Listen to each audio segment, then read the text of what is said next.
favor, abran sus Biblias en el Evangelio según Mateo, Evangelio según Mateo. Y a manera de introducción breve, el tema que quiero hablar en esta mañana es un tema que es importante para cada iglesia local y en todo tiempo. Es una enseñanza acerca de la eclesiología, es una enseñanza que tiene que ver con lo que cómo Dios ha ordenado, cómo Jesús ha ordenado su iglesia. De este tema que vamos a hablar hoy depende la unidad de la iglesia, depende la pureza de la iglesia y depende la fidelidad de la iglesia a su Señor Jesucristo. Y hoy vamos a estar hablando acerca de la disciplina eclesiástica. Y hemos titulado este mensaje La disciplina eclesiástica y nuestro subtítulo es El amor que confronta. El amor que confronta. Así que por favor vayan en sus Biblias de nuevo Mateo y vamos a estar en el capítulo 18. Capítulo 18 del Evangelio según Mateo.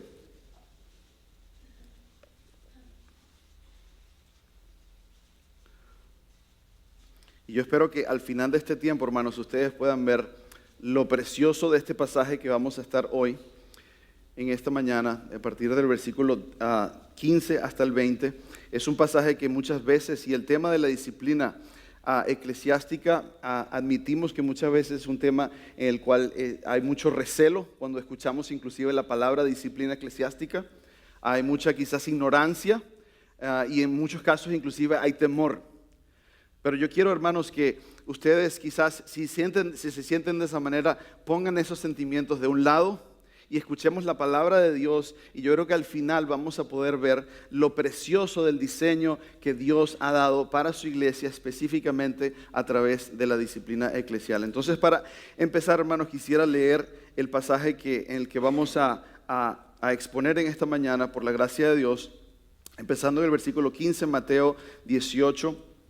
Dice de la siguiente manera: por tanto, si tu hermano peca contra ti, ve y repréndele estando tú y él solos.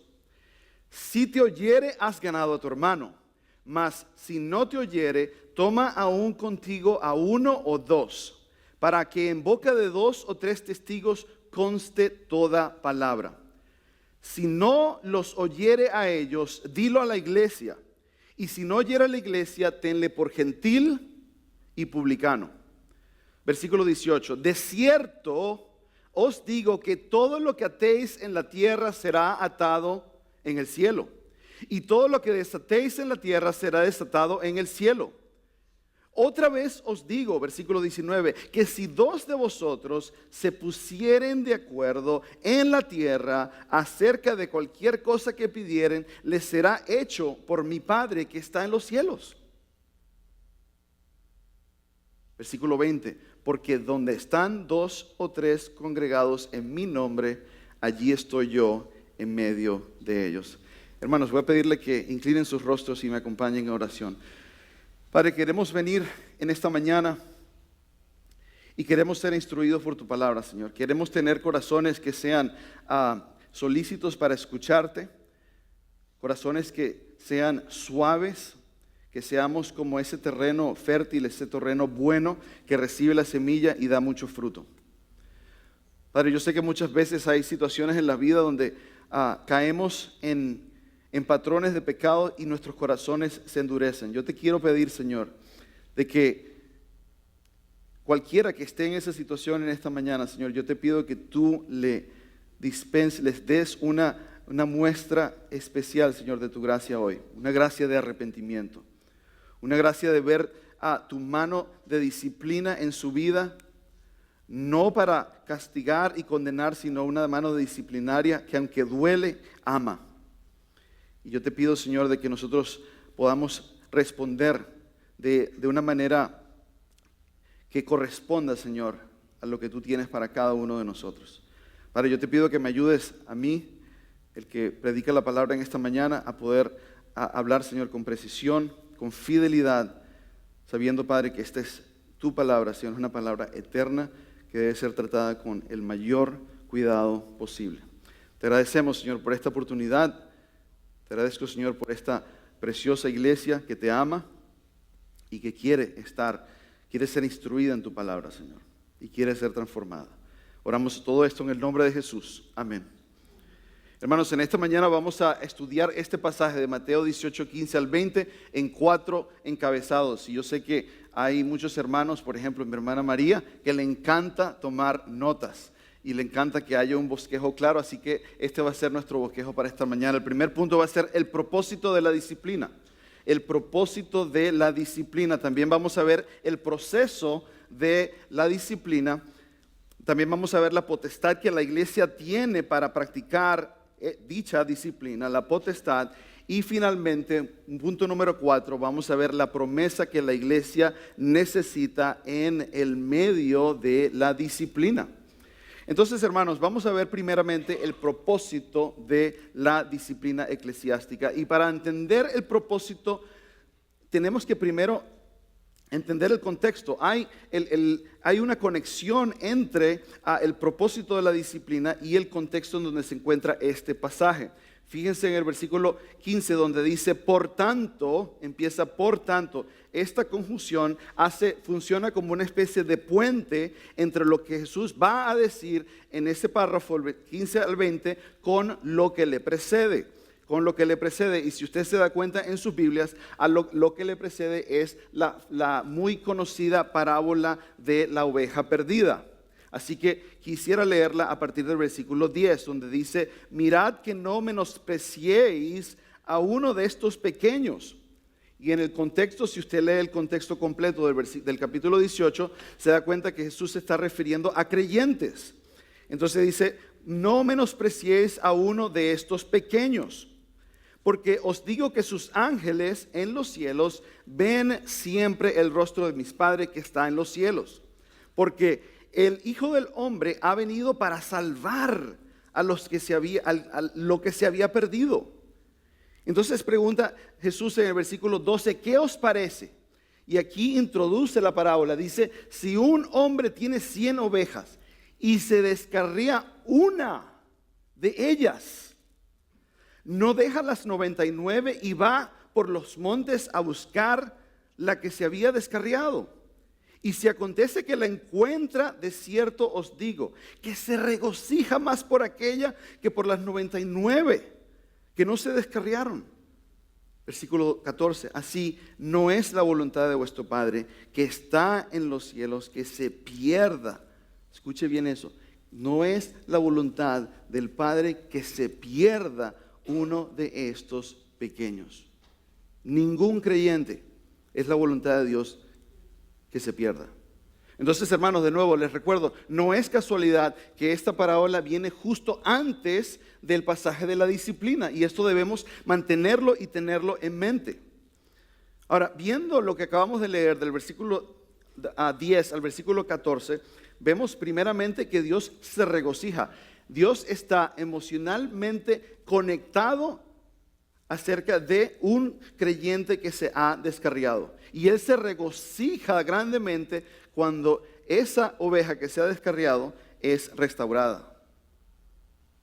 Y también podemos ver al comienzo del pasaje que nosotros como creyentes no se nos permite menospreciar a una persona que se descarría en su pecado. No se nos permite. Y fíjense que aquí en este pasaje entonces, si nosotros consideramos este contexto, vemos que el proceso de disciplina es un proceso mediante el cual Dios, Jesús mismo, está buscando a esa oveja descarriada. Entonces, esto nos enseña que Jesús no está buscando la oveja por sí solo, sino que Jesús está utilizando a un grupo de personas para buscar a esta oveja que se ha descarriado. Y este grupo de personas es la iglesia del Señor. Es una iglesia local. Es una congregación de personas que han sido redimidas por su gracia. Dios quiere utilizar a la iglesia, Dios quiere utilizar a la iglesia bíblica berea como un instrumento para rescatar a cualquier hermano que se esté descarriando. Y la manera de descarriarlo, como lo vemos en los versículos 15 al 17, la manera de buscar al descarriado es de confrontar su pecado. De confrontar su pecado bíblicamente y de ayudarlo a que esa persona pueda llegar al arrepentimiento. Y aunque en este momento, en un momento vamos a ver el proceso, primero yo creo, hermanos, yo quiero que tú autoexamines tu actitud ante la disciplina eclesiástica. Yo he escuchado de muchos líderes en iglesias que no practican la disciplina eclesiástica con la excusa de que eso es algo que no es amoroso. Dicho de otra manera, dicen, la iglesia, los cristianos se supone que deben ser amorosos. Eso de la disciplina eclesiástica no es amoroso, por lo cual nosotros simplemente nos saltamos ese pasaje y no practicamos eso. Pero hermanos, si nosotros vemos la conexión estrecha entre el pasaje anterior y este pasaje anterior, la única conclusión que tú y yo podemos llegar es que la disciplina eclesiástica que está descrita en los versículos 15 al 20 no es otra cosa, no es falta de amor, es todo lo contrario, es una demostración del amor ferviente de Dios a través de la iglesia. Es una demostración de misericordia, de cuidado, de compasión. Fíjense que en el versículo 15 vemos que Jesús utiliza una palabra, ya él no se refiere a un creyente como se había referido antes, que lo llama a uno de estos, ¿se acuerdan? Pequeños. Ya no dice pequeños. En el versículo 15 se refiere a un creyente de la siguiente manera: por tanto, si tu hermanos, esta es una de las metáforas más predominantes en todo el Nuevo Testamento para referirse a la iglesia. Es una familia. Es una familia. Entonces, hermano, piensa en un miembro de tu propia familia, de tu carne, la misma sangre. Te pregunto yo, ¿estarías dispuesto a menospreciar o inclusive a desechar un miembro de tu familia cuando cae en error o en pecado? ¿O harías todo lo posible para buscar la manera y tendrías toda la paciencia posible e invertirías todo el tiempo posible para tratar de ganártelo? Y entonces la respuesta es, ¿cuánto más debe ser así entre los hijos de Dios? Nosotros tenemos una unión más profunda que la unión por sangre, porque estamos en el mismo espíritu. Fíjense, hermanos, que también en el versículo 15 dice que una persona que confronte a su hermano, y si el hermano escucha, es decir, obedece, se da cuenta, se arrepienta, ¿cuál es el resultado? Dice versículo 15, te has ganado a tu hermano. Y hermanos, en esta frase, te has ganado a tu hermano, vemos de manera explícita cuál es el propósito de la disciplina eclesial. Es ganarse al hermano, que el hermano abandone su pecado y regrese, que la oveja descarriada regrese al redil. Que regrese al cuidado y a la comunión con el resto de las ovejas. Y no solo con el resto de las ovejas, sino con el pastor de las ovejas, con Dios mismo. Ese es el objetivo de la disciplina eclesiástica. Y lamentablemente, hermanos, hay muchas iglesias, y gracias a Dios que ese no es el caso de esta iglesia, pero yo sé que todos hemos visto ejemplos donde muchas iglesias utilizan la disciplina simplemente como una escoba y una pala para meter todo lo que no quieren en la iglesia, todo lo que huele mal, todo lo que se ve feo, y para botarlo en la basura. Esa no es la disciplina eclesiástica. Si nuestro concepto de la disciplina eclesiástica se asemeja más a una cacería de brujas como la que hicieron hace muchísimos años en el pueblo de Salem, si se parece más a eso, a la búsqueda de un padre a su hijo pródigo, entonces nosotros no entendemos la disciplina. Entonces no entendemos la disciplina. Entonces, cuando nosotros pensemos en este pasaje, tenemos que entender es que la restauración es el objetivo. La restauración es el propósito. El objetivo es que la iglesia, conforme personas que están descarriadas se van restaurando, la iglesia va a restaurarse. La iglesia va a disfrutar de pureza, y con la pureza viene el crecimiento, viene la unión, viene el gozo mutuo, y el Señor es glorificado. Hermanos, sin pureza no puede haber comunión. Sin pureza no puede haber una unión estrecha en la iglesia. ¿Cómo puede haber unión en una iglesia que tiene personas que están enseñando herejías? Piénsalo. ¿Cómo puede una iglesia tener unión cuando hay personas que están cayendo y están acostumbradas a cometer actos inmorales sexuales? ¿Cómo puede sobrevivir una iglesia que está viviendo en contiendas, viviendo en divisiones? No puede ser. Y el mecanismo que Dios ha utilizado, ha dispuesto para que nosotros podamos participar en ese llamar de los pecadores, de los que se han descarriado, es la disciplina eclesial. ¿Y por qué hacemos tanto hincapié en esto, hermanos? Es porque nuestra tendencia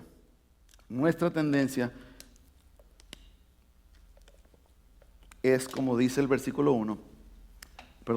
10 de Mateo 18, nuestra tendencia como cristianos es menospreciar a otros creyentes. ¿Por qué?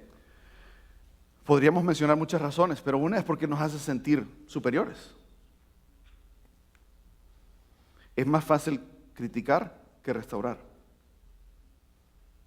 Y hasta se siente mejor en el corazón pecaminoso. Otra razón es porque a veces nos falta crecer en amor. Nos falta amor. Y yo creo que también es porque muchas veces se nos olvida que en un momento nosotros fuimos, como dice 1 de Pedro 2, versículo 25, nosotros éramos esas ovejas descarriadas. Y fue el pastor y obispo de nuestras almas que nos trajo al redil. Y nos convirtió y nos hizo uno de ellos. Y eso, hermanos, se nos olvida mucho. Se nos olvida mucho y entonces en ese olvido nosotros menospreciamos a los hermanos. Entonces, hermanos, para concluir, yo te pregunto, ¿cuál es entonces tu actitud con respecto a la disciplina eclesiástica?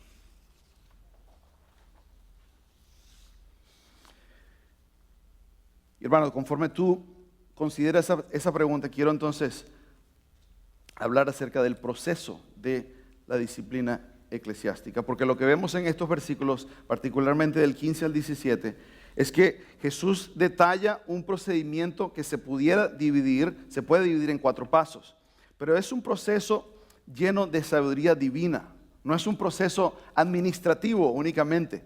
Si no haces esto, te toca esto. Si no haces esto, te toca esto. Si no, afuera. No es eso. Es un proceso que está lleno de sabiduría, lleno de compasión, lleno de amor, lleno de intencionalidad. Así que veamos entonces el primer paso. Versículo 15. Por tanto, si tu hermano peca contra ti, ve y repréndele, estando tú y él solos. Si te oyere, has ganado a tu hermano. Entonces este es el primer paso, hermanos. Es el primer paso, que es una confrontación directa en privado. Repito, confrontación directa y en privado. Y entonces, hermanos, te pregunto, ¿cómo se supone que tú debes tratar con una persona cuando en la vida de la iglesia esa persona peca en contra de ti? Quizás un poquito más cerca de casa. ¿Cómo debes reaccionar tú cuando una persona en tu hogar, sea un hijo o sea tu cónyuge, peca en contra de ti? ¿O cómo debes tú, qué requiere de ti nuestro Señor Jesucristo cuando tú te das cuenta que una persona en la congregación se ha entregado a un patrón de pecado? Porque este es el escenario que Jesús está colocando, está presentando. Y fíjense que en ese escenario Jesús no está dando una sugerencia, Él no está presentando algo opcional, sino que está haciendo un mandato. Los verbos imperativos son inescapables. Dice, ve y reprende a tu hermano. Esto se refiere a una disposición continua del corazón a ir al hermano y confrontarlo si es necesario, y de tomar acciones concretas para poder reprenderlo. Esta palabra reprender conlleva a la idea de sacar a algo a la luz. Y hermano, esto es precioso porque muchas veces un hermano a veces no ve la magnitud de la miseria en la que se está metiendo. Y la idea de reprender es traer la luz a eso, traer la luz a la oscuridad para descubrir lo que en realidad está allí. Por eso otras traducciones dicen, ve y muéstrale su error. La idea implícita, hermanos, si te pones a pensar, es que nosotros, cada uno de nosotros, por lo engañoso de nuestro pecado, hay veces en nuestras vidas que nosotros necesitamos que alguien nos muestre nuestro error. Porque si tuviéramos una visión interna perfecta para ver nuestro pecado, la situación sería distinta. Pero no es así. Nosotros necesitamos a alguien que nos demuestre nuestro pecado. Hermanos, si esto es el diseño de la vida de la iglesia, esto no es nada nuevo. Esto no es una idea nueva ni siquiera una idea anticuada tampoco, sino que este es el diseño de siempre para la iglesia. Es un mandato para cada individuo de la iglesia de que estemos constantemente, como dice Colosenses 3:16, que estemos exhortándonos y amonestándonos los unos a los otros cuando la palabra de Cristo mora en nosotros abundantemente. O como dice el apóstol Pablo en Romanos 15:14, él dice, estoy seguro de vosotros, hermanos míos, refiriéndose a la iglesia en Roma, que era una iglesia madura. Y dice, estoy seguro de vosotros, hermanos míos, de que vosotros mismos estáis llenos de bondad, llenos de conocimiento. Y dice, de tal manera que podéis amonestaros los unos a los otros. El punto, hermanos, es que un cristiano maduro, que conoce teología, que conoce el evangelio, que conoce al Dios viviente, es un cristiano que va a estar lleno de bondad. Es un cristiano que si nosotros de verdad, si nuestro corazón está donde debe estar, toda la teología nos debe llevar a humildad. Toda nuestra teología nos debe llevar a tener un corazón lleno de bondad. Y no es solamente para nuestro propio beneficio, sino para beneficiar a nuestros hermanos en la iglesia. Porque muy bien lo dice Pablo allí, dice, de tal manera que podéis amonestaros los unos a los otros. Y también pueden leerlo después esta tarde en 1 Tesalonicenses capítulo 5, versículos 14 y 15. Pero hermanos, noten que en esta primera instancia, noten que esa confrontación se debe hacer en privado. Hermanos, la discreción es crucial en esto, porque te va a permitir avergonzar a la persona. Ayer me acordaba del ejemplo de Aquila y Priscila, cuando ellos escucharon que Apolo estaba predicando un bautismo incompleto, porque nada más estaba hablando del bautismo de Juan. Ellos no lo confrontaron a él en la sinagoga. Ellos lo llevaron a su casa y en privado lo confrontaron. Imagínense usted lo que hubiese sucedido si dice, ¡Hey, Apolo, espera! Hubiese sido un desastre. Entonces, eso es muy importante, porque permite evitar avergonzar a la persona. Y fíjense que hablar con la persona directamente sin hablar significa no hablar con otros antes. Y ese es un antídoto para el chisme. Es un antídoto para las calumnias y los dimes y diretes.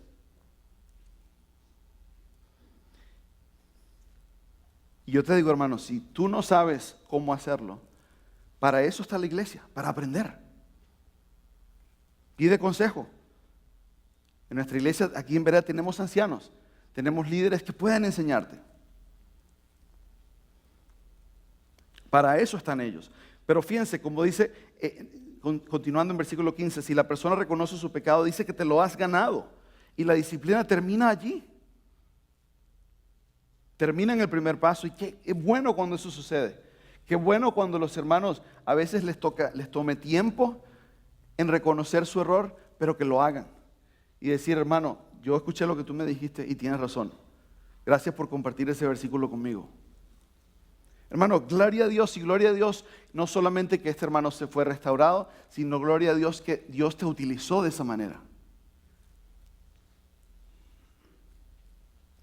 Sin embargo, cuando no escuchan, hay un segundo paso.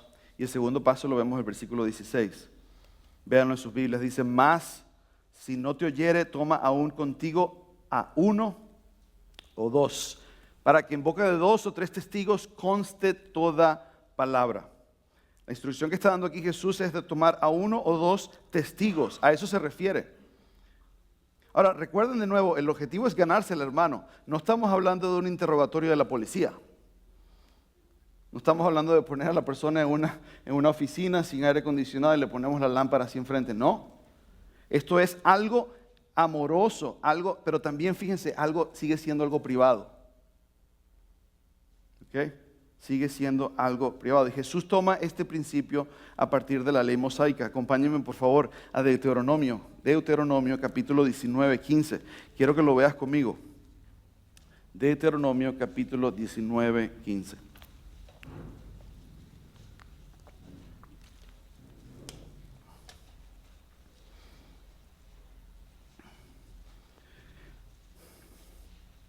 Deuteronomio capítulo 19. Y empezando, voy a leer a partir del versículo 15, donde dice de la siguiente manera: no se tomará en cuenta, y este es el versículo que Jesús cita, al que hace alusión, dice, no se tomará en cuenta a un solo testigo contra ninguno en cualquier delito ni en cualquier pecado, en relación con cualquiera ofensa cometida.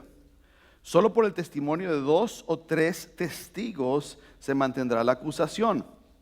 Pero sigamos leyendo, dice, cuando se levantare testigo falso contra alguno para testificar contra él, entonces los 2 litigantes se presentarán delante de Jehová y delante de los sacerdotes y de los jueces que hubiere en aquellos días. Y los jueces inquirirán bien, y si aquel testigo resultare falso y hubiere acusado falsamente a su hermano, entonces haréis a él como él pensó hacer a su hermano, y quitarás el mal de en medio de ti. Y los que quedaren oirán y temerán, y no volverán a hacer más una maldad semejante en medio de ti.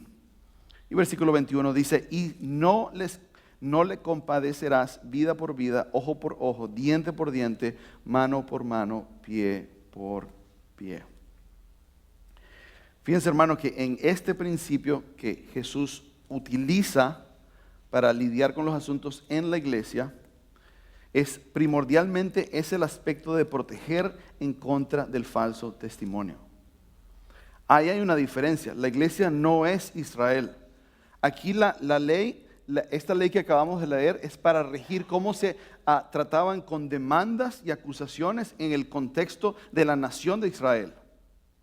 Hay una diferencia fundamental con la iglesia, pero lo que Jesús está haciendo no está diciendo que la iglesia sea Israel y que debe operar bajo las mismas leyes. Lo que está diciendo es que Israel, según la ley sabia de Moisés, había una protección en contra de las acusaciones falsas.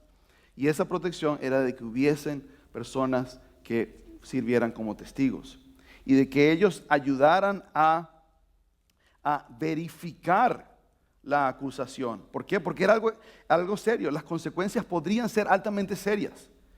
Y ese es el testimonio, este es el principio que Jesús está utilizando. Y sigue siendo el testimonio para la iglesia. Lo vemos en Mateo 18, pero también quiero que vayas conmigo a 1 de Timoteo capítulo 5. 1 de Timoteo capítulo 5, porque ahí vemos como Pablo también nos instruye que tratemos de la misma manera con los ancianos en nuestras iglesias. 1 de Timoteo, capítulo 5, versículo 19. Dice así el apóstol Pablo: contra un anciano no admitas acusación, sino con 2 o 3 testigos. Es el mismo principio. Y hermanos, esto es importante nosotros siempre recordarlos. Hermanos, en la vida de la iglesia siempre hay inevitablemente roces entre los líderes y las personas a los cuales ellos lideran. Y nosotros muchas veces como ovejas a veces tenemos la tendencia de cuestionar a nuestros líderes. Y muchas veces inclusive cuestionar la integridad de nuestros líderes. Y este pasaje nos dice, ten mucho cuidado con esa actitud en tu corazón. Ten mucho cuidado con las acciones que tú tomes. Porque dice, contra un anciano no admitas acusación, sino con 2 o 3 testigos. Ahora, hermanos, estos testigos participan de nuevo para corroborar los hechos, lo que en realidad ha sucedido. Ellos deben ayudar a determinar si la acusación tiene un verdadero fundamento. Entonces, estos testigos deben ser personas sabias, deben ser personas que hacen preguntas, deben ser personas que escuchan bien, que saben escuchar, personas discernientes, personas que no son contenciosos, personas que no se dejan llevar por sus emociones, personas que no hacen acepción de personas. Personas pacientes, en otras palabras, hermanos, deben ser maduros, cristianos maduros.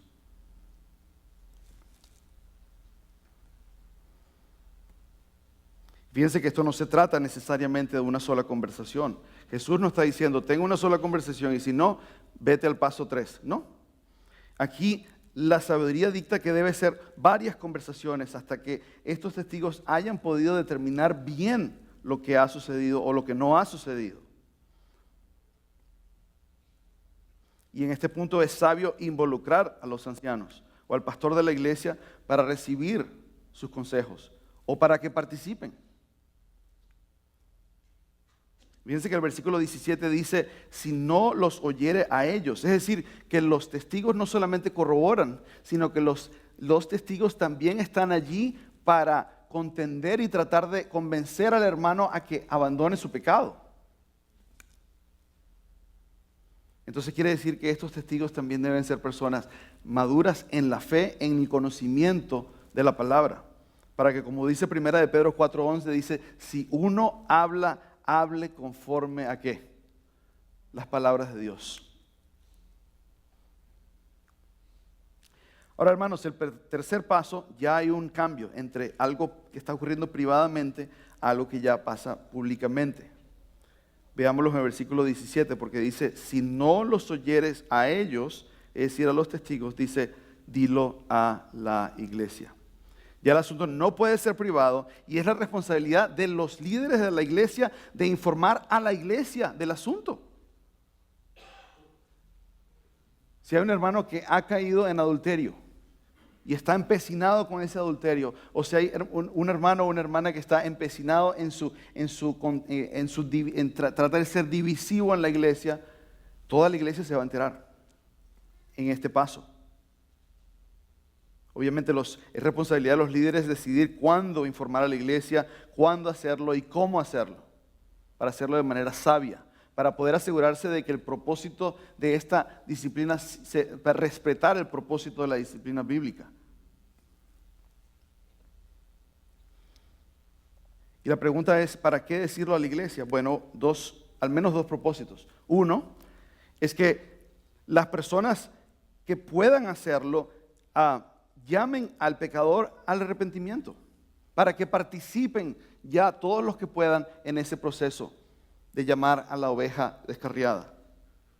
Pero también para lo siguiente, y para eso, ya que estamos en 1 Timoteo 5, quiero que veas el versículo 20. Acabamos de leer el 19, ahora leamos el 20. Entonces, dice, contra un anciano no admitas acusación, sino con 2 o 3 testigos. Versículo 20, y dice, a los que persisten en pecar, refiriéndose a los ancianos, dice, repréndelos, ¿en dónde? Delante de todos. El contexto es la iglesia local. Delante de todos, y aquí da el objetivo, para que los demás también teman. Para que los demás también teman, hermanos.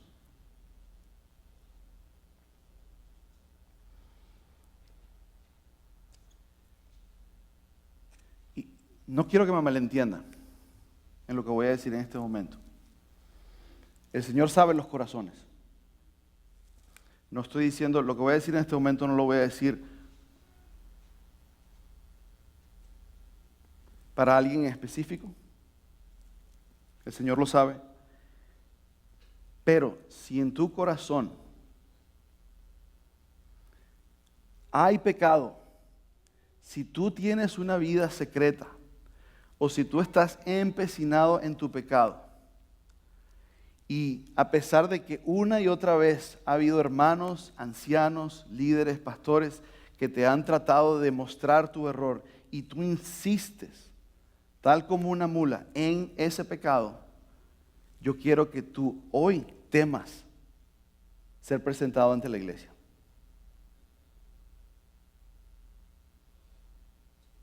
Porque ese temor es para tu bien. Eso es lo que a veces hacemos con nuestros hijos. Cuando están ahí, tú sabes, fastidiando mucho y están desobedeciendo. Yo simplemente, lo único que hago es, le enseño la vara al muchacho. Le digo, mira, aquí está la vara. Lo único que hago es mostrársela. Y se tranquiliza. Y si ni siquiera tengo la disposición de administrársela, es nada más para que él vea y el tema. Y el temor es bueno. Lo vemos en este pasaje. Paso número 4 dice, y si no oyera la iglesia, tenle por gentil y publicano. Hermano, si la persona no se arrepiente, el paso entonces es excomulgar a la persona, al hermano impenitente, y de considerarlos como si no fueran creyentes. No se trata de menospreciarlos, escucha bien, no se trata de menospreciarlo, porque si tú lees esto, de decir, trátenlo como un gentil y publicano, si tú eras un judío en ese tiempo, tú menospreciabas terriblemente a los gentiles. Tú odiabas a los publicanos. Por ejemplo, a los gentiles les llamaban perrillos. Los consideraban como personas inmundas, no dignas de absolutamente de ningún respeto. A los publicanos eran los traicioneros. Los publicanos eran personas, eran judíos, pero que estaban trabajando para el emperador de Roma. ¿Para qué? Para cobrar taxes, para cobrarles impuestos. Y ya lo hemos dicho aquí en otras oportunidades. Yo no creo que nadie vaya a levantar sus manos si yo le pregunto a quién le gusta pagar taxes. Por lo tanto, entonces odiaban los judíos a los publicanos. Pero Jesús no está diciendo menosprécienlos a ellos como los judíos lo hacen. Él está diciendo trátenlos como yo los trataría. ¿Y qué fue lo que hizo Jesús con los gentiles y con los publicanos? Él los llamó así. Él los llamó a que se arrepintieran. Él los llamó a que dejaran su pecado y lo siguieran a Él. De manera sencilla, Jesús los evangelizó. Jesús le habló de la posibilidad de que sus pecados fueran perdonados, de la posibilidad de que sus pecados, sus corazones inmundos pudieran ser completamente lavados por la sangre de Jesús. Y lo que diste este paso es que si una persona, una y otra vez, después de un proceso cuidadoso, no despiadado, sino cuidadoso de disciplina, la persona insiste en su pecado, no hay otra conclusión sino del hecho de que a pesar de que profesan estar con Cristo, no lo son. A pesar de que profesan ser ovejas, en realidad no lo son. Son cabras. Y entonces, prácticamente hablando, esto significa que las personas deben ser removidas de la membresía de la iglesia. Y por cierto, hermanos, yo sé que esto es un tema que a algunas personas a veces les cuesta entender, pero les pregunto acerca de la membresía de la iglesia. A veces pensamos, pero ese concepto no está en la Biblia no dice membresía de la iglesia. Permíteme preguntarte, ¿cómo puede la iglesia obedecer este mandato de Jesús de tener a una persona como gentil y publicano si no existe un registro claro de quienes están dentro de una iglesia local? Para entonces decir, esta persona debe salir de la iglesia local. ¿Cómo puede una iglesia obedecer este mandato si no hay membresía formal?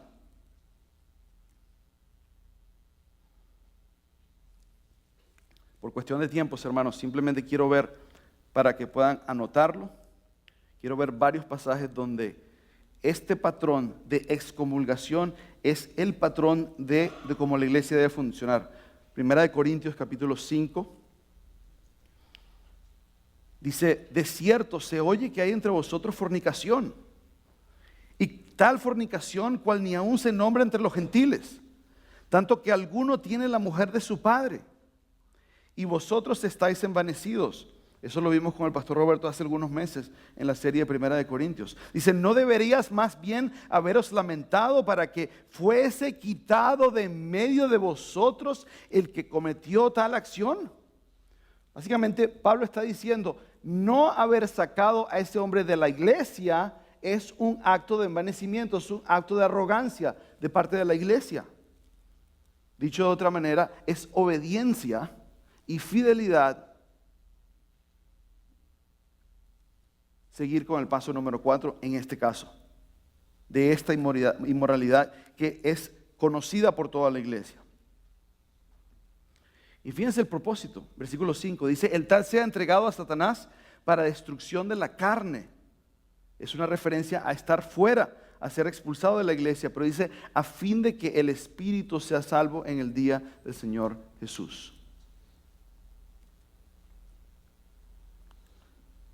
En Romanos 16 dice, mas os ruego, hermanos, que os fijéis en los que causan divisiones y tropiezos en contra de la doctrina que vosotros habéis aprendido, y que os apartéis de ellos. Ahí hay una separación. Dice, porque tales personas no sirven a nuestro Señor Jesucristo, sino a sus propios vientres, y con sus suaves palabras y lisonjas engañan los corazones de los ingenuos. Y otros ejemplos, hermanos, en Tito 3, versículo 10, dice, al hombre que cause divisiones después de una y otra amonestación, deséchalo. Hemos visto una de inmoralidad sexual abierta, sin vergüenza en el medio de la iglesia. Hemos visto divisiones, y ahora vemos también el tema de más divisiones de falsas doctrinas, como lo vemos en Romanos 16. Y aún así también, hermanos, en 2 de Tesalonicenses capítulo 3, Pablo instruye acerca de un hermano que andaba desordenadamente, que no trabajaba, e insistía en depender de los hermanos porque él no quería trabajar.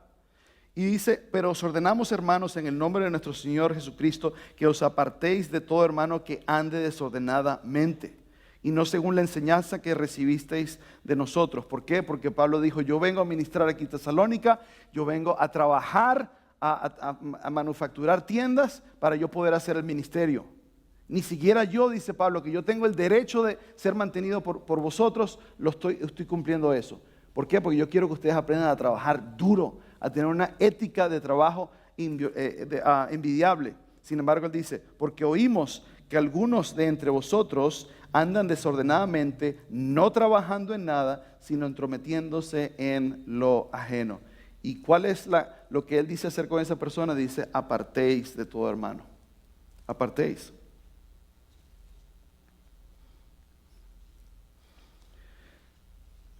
Entonces, hermanos, esto quizás tú lo estés escuchando en este momento y te digas, wow, pero, o sea, sí suena muy opuesto a la cultura de nuestro tiempo, donde se supone que todos debemos dar la bienvenida a todo, sin juzgar. Inclusive está contrario a la cultura de la iglesia evangélica.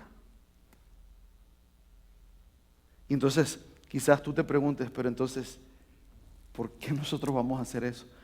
¿Qué autoridad nosotros tenemos para hacer esto que parece tan descabellado, tan antiguo, tan anticuado?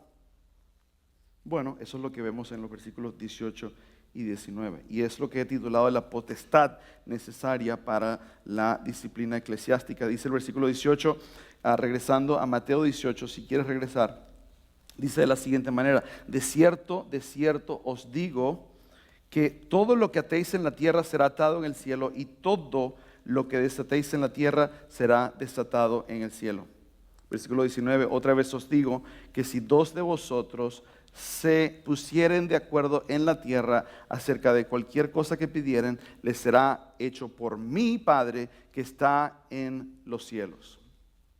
Hermanos, hace algún momento hice referencia a cómo una familia, como unos padres tratan con sus hijos. Yo creo que todos nosotros estaríamos de acuerdo de que en el hogar tienen que haber reglas. Hay cosas que son bien hacerlas y hay cosas que no están bien hacerlas. Deben haber límites, deben haber cosas que están permitidas y deben haber cosas que están prohibidas. Yo no creo que no haya ningún padre aquí que diga, no, yo me parece que es mejor que mis hijos hagan lo que les dé la gana. Yo creo que nuestro sentido común que Dios nos ha dado, esa ley que está escrita en nuestros corazones, nos hace decir, eso está mal. Y hermanos, así es en la iglesia también. En la iglesia debe haber un código de conducta. Cosas que están permitidas hacer, cosas que nosotros queremos que existan y existan más, pero también hay cosas que están prohibidas hacerlas. Y a eso se refiere este versículo. A eso se refiere esa expresión judía de atar y desatar. Es una expresión que utilizaban los rabinos para referirse a cosas que, basado en la ley de Moisés, se permitían en la comunidad o cosas que estaban prohibidas en la comunidad. Entonces, si se decía que se ataban, cosas que se atan son cosas que se permiten y cosas que se desatan son cosas, perdón, lo contrario. Cosas que se atan son cosas que se prohíben y cosas que se desatan son cosas que se permiten. Y el versículo dice de la siguiente manera, en el versículo 18 dice, todo lo que atéis en la tierra será atado en el cielo, y todo lo que desatéis en la tierra será desatado en el cielo.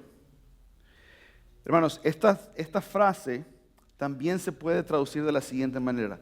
Todo lo que prohíbas en la tierra, refiriéndose moralmente hablando, todo lo que prohíbas en la tierra ya habrá sido prohibido en el cielo. Es decir, por Dios. Escúcheme bien. Todo lo que prohíbas en la tierra ya habrá sido prohibido en el cielo por Dios. O todo lo que permitas en la tierra ya habrá sido prohibido en el cielo por Dios. Ahora, si tú escuchas eso, quizás tú te tientas de pensar de que, lo que quiere decir es que la iglesia puede tomar cualquier decisión que quiera en un caso de disciplina y Dios lo va a corroborar. Pero eso no es lo que está diciendo el pasaje. Esto no está diciendo que la iglesia decide lo que quiera hacer, por arbitrario que sea, y que Dios va a poner una estampa de aprobación. No, lo que está diciendo es que en el momento que la iglesia tome una decisión en un asunto de disciplina basado en la Escritura, entonces ya Dios habrá estado de acuerdo con esa decisión, porque es su palabra. Entonces, es una afirmación de la autoridad que Dios le da a la iglesia para que prohíba cosas y permita cosas, según su palabra. Y hermanos, esta es la potestad que la iglesia tiene. Es una autoridad. Ahora, es una autoridad derivada por Dios, es una autoridad que está no solamente derivada por Dios, porque este libro viene del cielo, viene de parte de la boca de Dios, sino que también es una autoridad que está limitada al libro. Pero es una autoridad verdadera. No es autoimpuesta, es una autoridad verdadera. Como dice el pastor MacArthur, dice, cuando los creyentes hacen un juicio basándose en la palabra de Dios, pueden estar seguros que Dios está de acuerdo.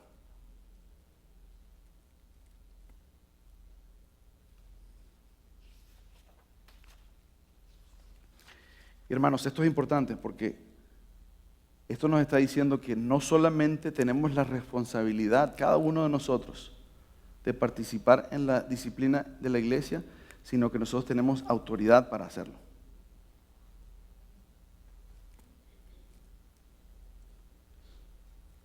Cuando yo estaba, la semana pasada estaba hablando con mi jefe y él quería que yo hiciera un cierto proyecto. Y yo le decía, ok, lo voy a hacer, pero yo necesito que tú escribas un correo electrónico y a todas las personas que van a ser afectadas por ese proyecto, tú les dices que tú me mandaste a hacer eso. para no meterme en problemas. El hermano Gavino sabe cómo es eso. Y eso es esto. Esta es la autoridad que Dios ha dado a la iglesia. Él no da un mandato sin darte la autoridad.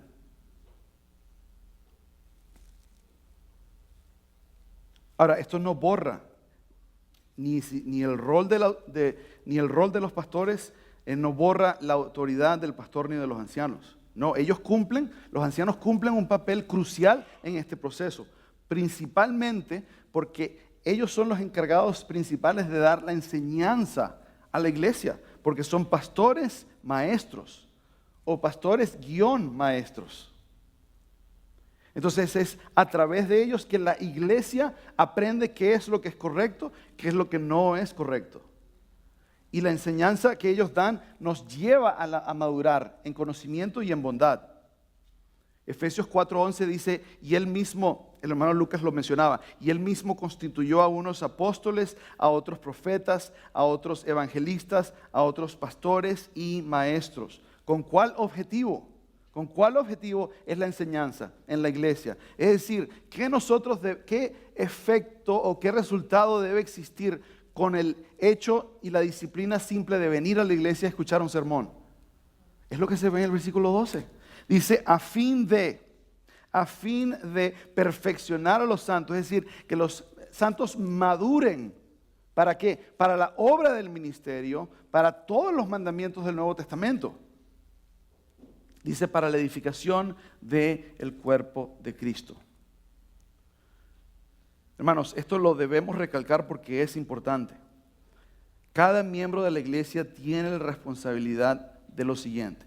Si tú te das cuenta que un hermano en la congregación anda en un patrón de pecado serio, como los que ya hemos visto, o si esa persona ha pecado en contra de ti, tú y yo tenemos la responsabilidad de confrontarlo, según ese procedimiento que vemos en el versículo 15 al 17.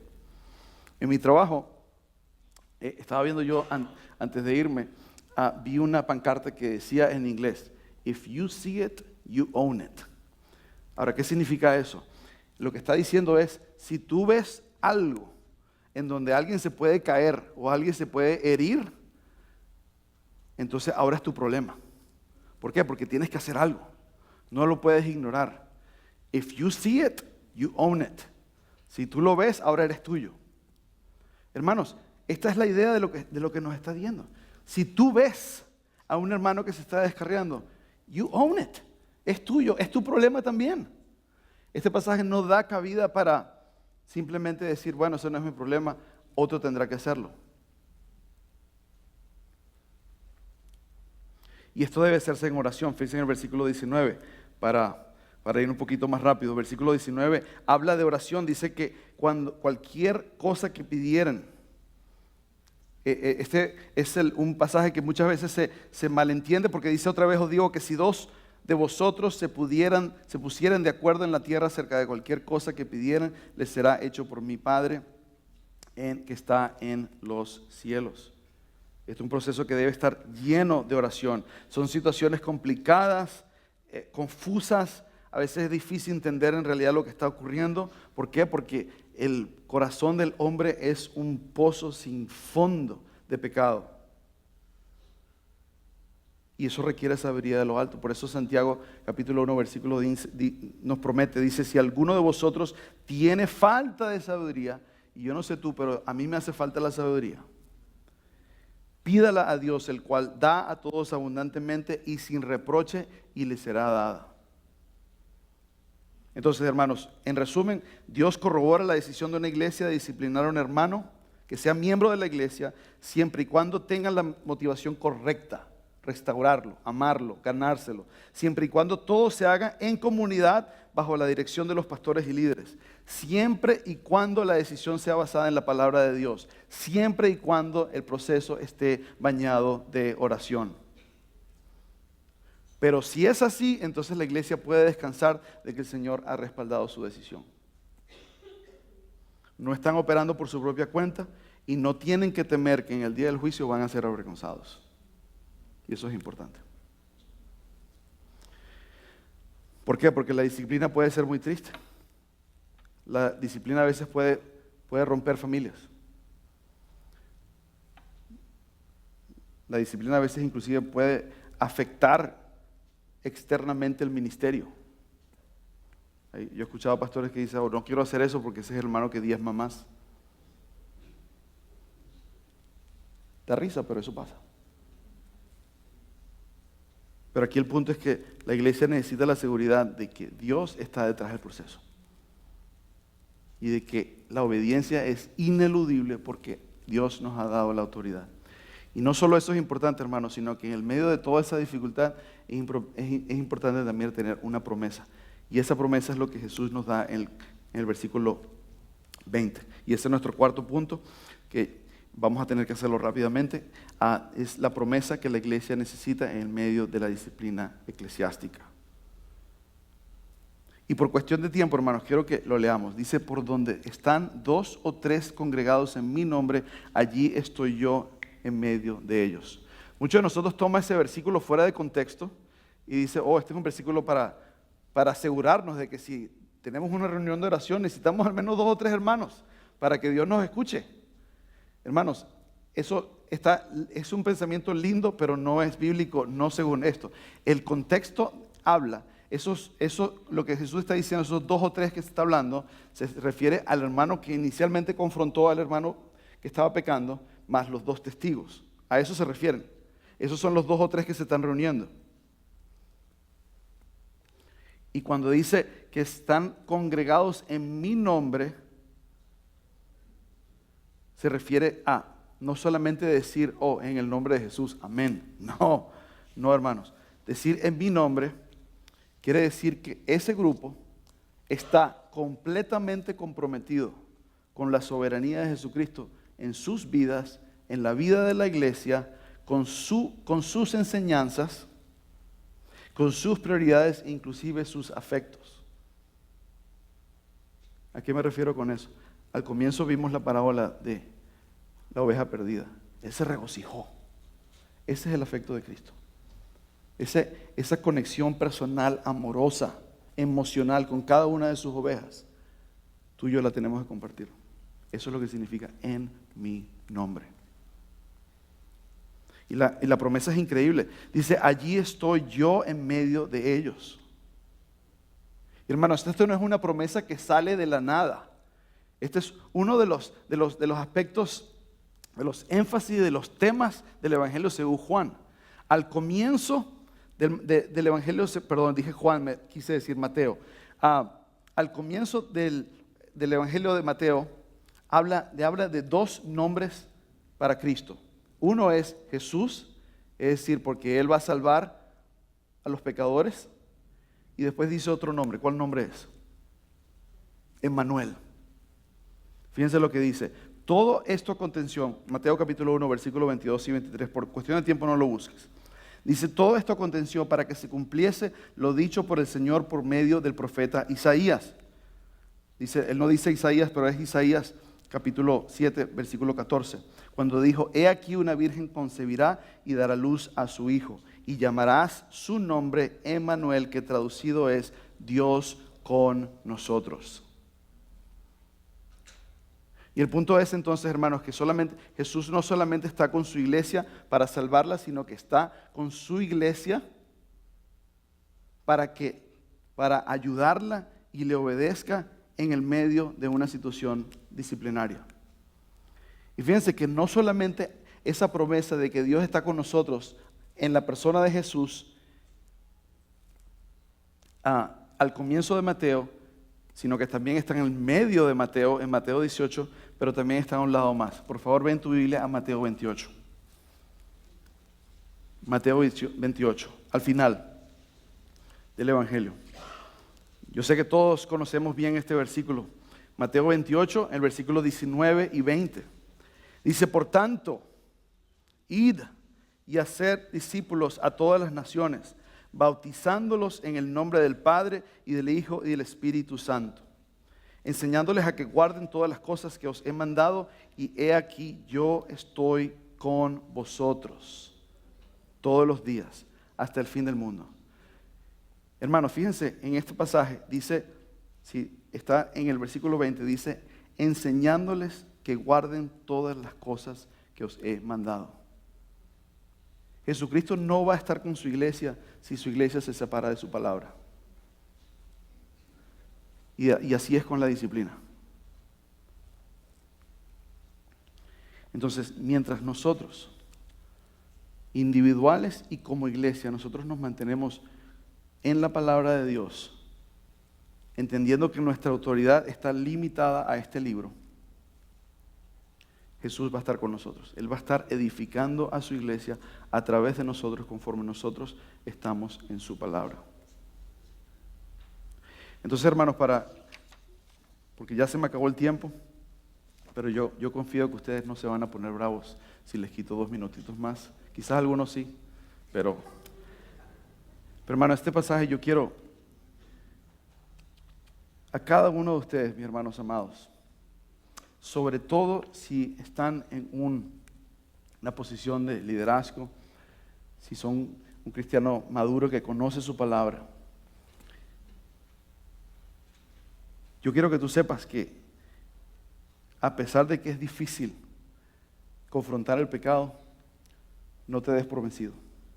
Yo quiero que hoy sea un recordatorio a esa persona que tú sabes que necesita ser confrontada, que tú te aprietes las mangas y vayas una vez más.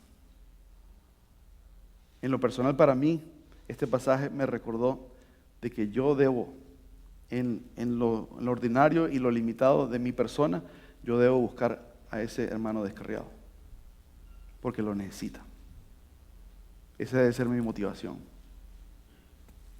Y yo te pido, no dejes eso de lado. Si el Señor está poniendo a alguien en tu mente en este momento, no lo dejes de lado. Esa persona lo necesita. No te des por vencido, hermano.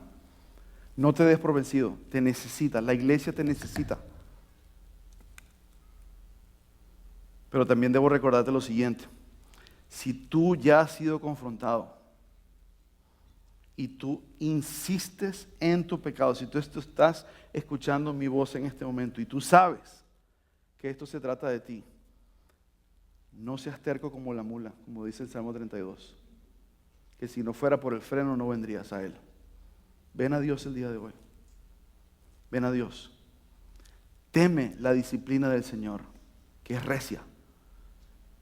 Si tú eres cristiano, si estás en Cristo, va a ser una disciplina amorosa, paternal, pero va a doler.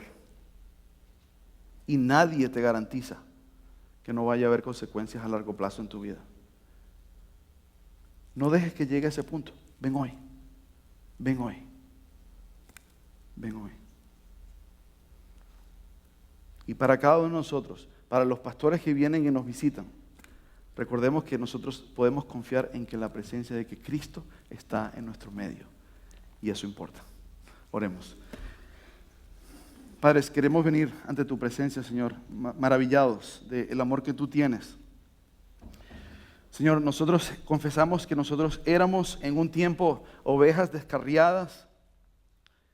Y Señor, por tu gracia, sin absolutamente nada que fuera atractivo en nosotros, tú nos llamaste y tú nos trajiste a tu redil. Y ahora tú eres nuestro pastor, tú eres nuestro obispo que cuida de nuestras almas. Señor, que en tu gracia nunca se nos olvide, Señor, de que nosotros venimos de allí.